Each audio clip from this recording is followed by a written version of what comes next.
नमस्कार, मी वैद्य अनघा डफळापूरकर। सध्या बाहेर वातावरणामध्ये खूप गारवा आहे, पण जे विद्यार्थी आहेत ना 10वी 12वीचे त्यांच्या घरात मात्र वातावरण एकदम तापलेलं आहे बरं का। गरम वातावरण आहे। ओळखलं असेलच का ते? परीक्षा जवळ आल्यात, आता प्रिलिम सुरूच होतील।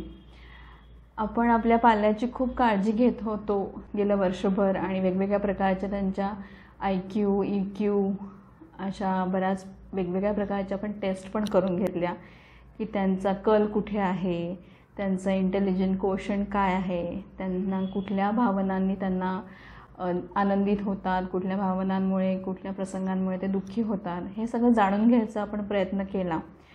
त्यांचे फिअर फॅक्टर्स काय आहेत, त्यांचं धैर्य कुठे कमी पडतं आहे वगैरे वगैरे।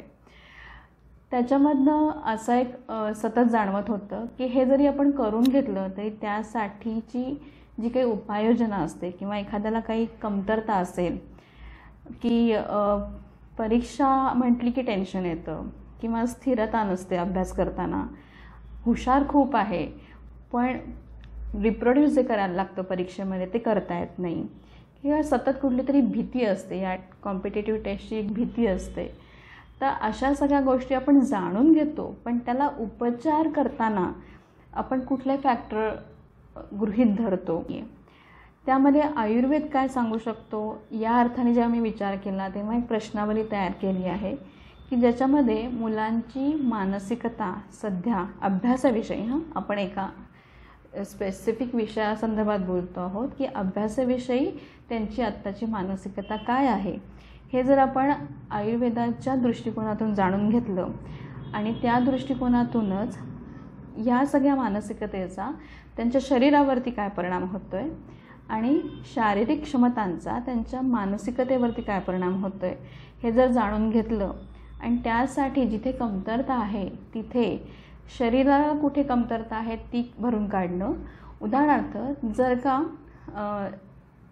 आयुर्वेदामध्ये 7 प्रकारचे धातू सांगितलेत, रस, रक्त, मांस, मेद, अस्थि, मज्जा आणि शुक्र। त्यातले रसदुष्टीचं असेल म्हणजे रसधातू जर चांगला नसेल तर त्या मुलांमध्ये गोंधळ उडणं, कन्फ्युजन होणं, निर्णयक्षमता कमी असणं अशा गोष्टी असतात। तर आपल्याला हे जर कळलं की अरे ही लक्षणं दिसत आहेत त्यांच्यामध्ये, तर आपल्याला त्यांचा हा शारीरिक घटक जो आहे तो तपासायला पाहिजे। किंवा उलटंसुद्धा की जर का शारीरिक घटकामध्ये काही कमतरता असेल, उदाहरणार्थ जर का त्यांची हाडांची जी आत्ता निर्मिती होत असते या वयामध्ये ती जर योग्य प्रकारे होत नसेल तर त्यांच्या कुठल्या मानसिक भावावरती परिणाम झालेला असेल, अशा उलटसुलट पद्धतीने आपण जर त्याचं ॲनालिसिस करू शकलो तर पिनपॉईंट औषध किंवा पिनपॉईंट आहार किंवा पिनपॉईंट व्यायाम आपण त्यांना सुचवू शकतो। तर त्या अर्थाने एक प्रश्नावली मी तयार केलेली आहे की ज्याचं लिंक मी या डिस्क्रिप्शन बॉक्समध्ये दिलेली आहे। तर मी तुम्हाला सर्वांना, जे पालक लोक आहेत त्यांनी आपल्या पाल्यासाठी थोडासा वेळ काढून हा जो फॉर्म मला भरून दिला तर त्याच्याविषयी आपण ॲनालिसिस करून आपल्या पाल्याला कशा पद्धतीने आपण याच्यातून बाहेर काढू शकतो किंवा मदत करू शकतो हे नक्की बघू शकू।